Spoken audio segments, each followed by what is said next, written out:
Fling from Bhavya Bharat.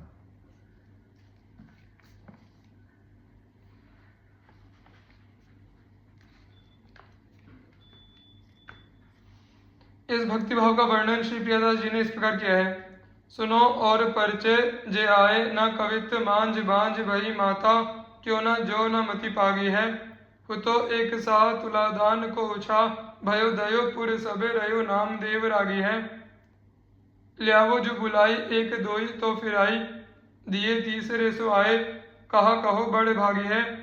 कीजिए जो कछु अंगीकार मेरो भलो होए, भयो भलो तेरो दीजे जो पे आस लागी है। जाके तुलसी है ऐसे, तुलसी के पत्र मांझ, लिखियो आधो राम नाम, यासो तोल दीजिए। कहा परिहास करो ढरो वे दयाल देखी, होत कैसो ख्याल या को पूरो करो रीजिए। ल्याओ एक काटो ले चढ़ायो, पात सोना संग भयो बड़ो रंग, सम होत नाही छीजिए। लई सो तराजू तासो तुले, मन 5-7 जाति पाती हूँ, को धन धर्यो पे न दीजिए। पर्यो सोच भारी दुख पावे नर नारी, नाम देव जू विचारी एक और काम कीजिए।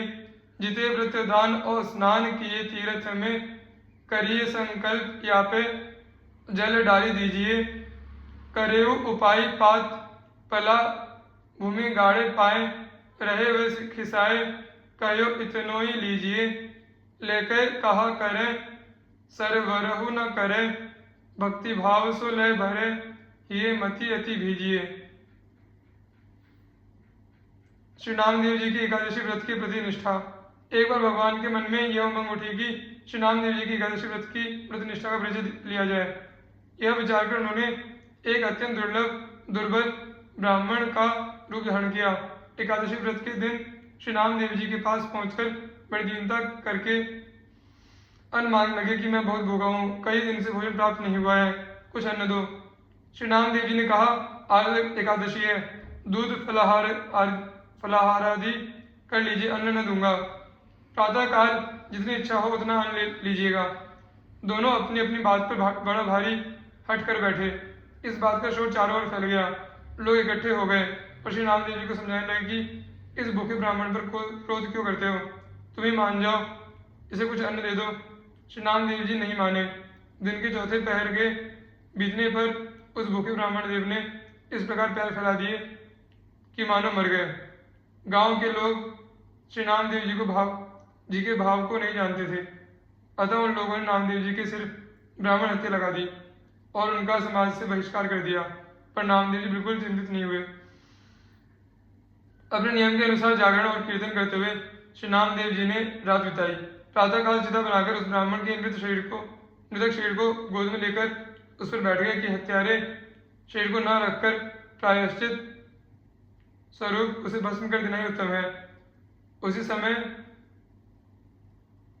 भगवान प्रकट हो गए और मुस्कुराकर कहने लगे कि मैंने तो तुम्हारी परीक्षा ली थी, तुम्हारी एकादशी व्रत की सच्ची निष्ठा मैंने देख ली, वह मेरे मन को बहुत ही प्यारी लगी, मुझे बड़ा सुख हुआ। इस प्रकार दर्शन देकर भगवान अंतर्धान हो गए। लोगों ने जब यह लीला देखी तो श्री नामदेव के चरणों में आकर गिरे और प्रीतिमय चित्र देखकर सभी भक्त हो गए। एक बार एकादशी की रात्रि को जागरण कीर्तन हो रहा था। भगवत भक्तों को बड़ी प्यास लगी। तब न श्री नामदेव जी जल लाने के लिए नदी पर गए। प्रेत भय से दूसरों को जाने का साहस न था। श्री नामदेव जी को आया देखकर महाविकराल रूपधारी प्रेतराज अपने साथियों समेत आकर चारों ओर फेर लगाने लगा। उसका स्वरूप एवं उसकी माया देखकर श्री नामदेव जी थोड़ा भी भयभीत न हुए। उसे अपने इष्ट का ही स्वरूप माना और उन्होंने पेट से जान निकालकर तत्काल एक पद, भले पधारे लंबक नाथ, धरणी पांव स्वर्ग लो माथा, जोजन भर के लांबे हाथ, शिव संगाधिक पार न पावे, अनगिन साज सजाए साथ, नाम देव के तुम्हें स्वामी, कीजिए प्रभु जी मोहि सनाथ। गाया और प्रणाम किया। भगवान तो बड़े दयालु हैं, प्रेत रूप न जाने कहाँ गया। शोभा धाम श्याम सुंदर प्रकट हो गए। इनका दर्शन करके श्री नामदेव जी परम प्रसन्न हुए और जल लाकर भक्तों को बुलाया।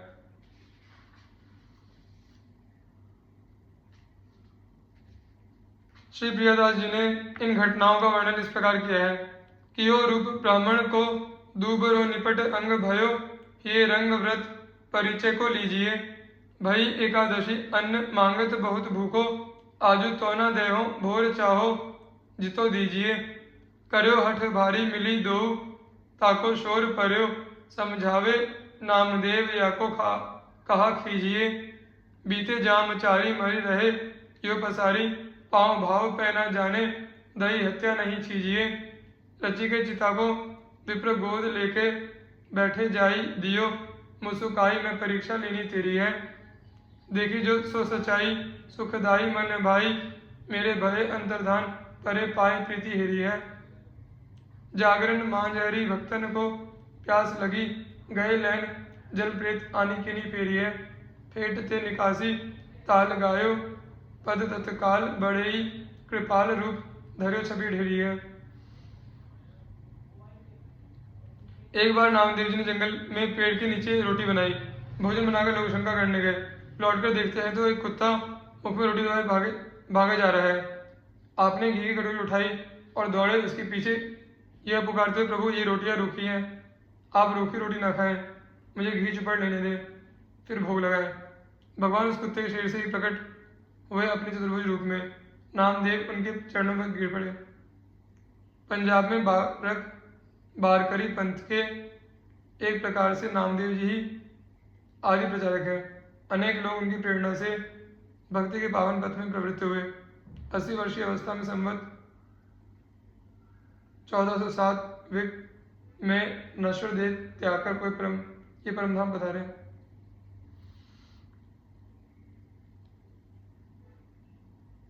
श्री जयदेव जी। प्रचुर भयो तिहु लोक गीत गोविंद उजागर, कोक काव्य नवरस सरस सिंगार को सागर। अष्टपदी अभ्यास करें तेई बुद्धि बढ़ावे, राधा रमन प्रसन्न सुनन निश्चय तह आवे। संत सरोरु चंड को पद्मापति, सुख जनक रवि, जयदेव कवि, नृपचक कवय, खंडमंडलेश्वर आन कवि। एक महाकवि श्री जयदेव जी संस्कृत के कविराजों के राजा चक्रवर्ती सम्राट थे। शेष दूसरे के सभी कवि आपके सामने छोटे बड़े राजाओं के समान थे। आपके द्वारा रचित गीत गोविंद महाकाव्य तीनों लोकों में बहुत अधिक प्रसिद्ध एवं उत्तम सिद्ध हुआ। यह गीत गोविंद माधुर्य भावापन्न काव्य साहित्य के नव रसों का और विशेषकर उज्ज्वल एवं सरस श्रृंगार रस का सागर है। इसकी अष्टपदियों का जो कोई नित्य अध्ययन एवं गान कर उसकी बुद्धि पवित्र एवं प्रखर होकर दिन प्रतिदिन बढ़ेगी। जहाँ अष्टपदियों का प्रेम पूर्वक गान होता है वहाँ उन्हें सुनने के लिए भगवान श्री राधा रमण जी अवश्य आते हैं और यह स्वर सुनकर प्रसन्न होते हैं। श्री पद्मावती जी के पति श्री जयदेव जी संत रूपी कमल वन को आनंदित करने वाले सूर्य के समान इस पृथ्वी पर अवतरित हुए। श्री जयदेव जी का चरित्र संक्षेप में इस प्रकार है। प्रसिद्ध भक्त कवि जयदेव का जन्म लगभग 600 वर्ष पूर्व बंगाल के वीरभूमि जिले के अंतर्गत केंदु बिल्व नामक ग्राम में हुआ। इनके पिता का नाम भोजदेव और माता का नाम वामा देवी था। ये भोजदेव कान्यकुब्ज से बंगाल में आए हुए पंच ब्राह्मणों में भरद्वाज गोत्रज श्री हर्ष के वंशज थे। माता पिता बाल्यकाल में ही जयदेव को अकेला छोड़कर चल बसे थे। ये भगवान का भजन करते हुए किसी प्रकार का निर्वाह करते थे। पूर्व संस्कार बहुत अच्छे होने के कारण उन्होंने कष्ट में रहकर भी बहुत अच्छा विद्याभ्यास कर लिया था और सरल प्रेम के प्रभाव से भगवान श्री कृष्ण की परम कृपा के अधिकारी हो गए थे।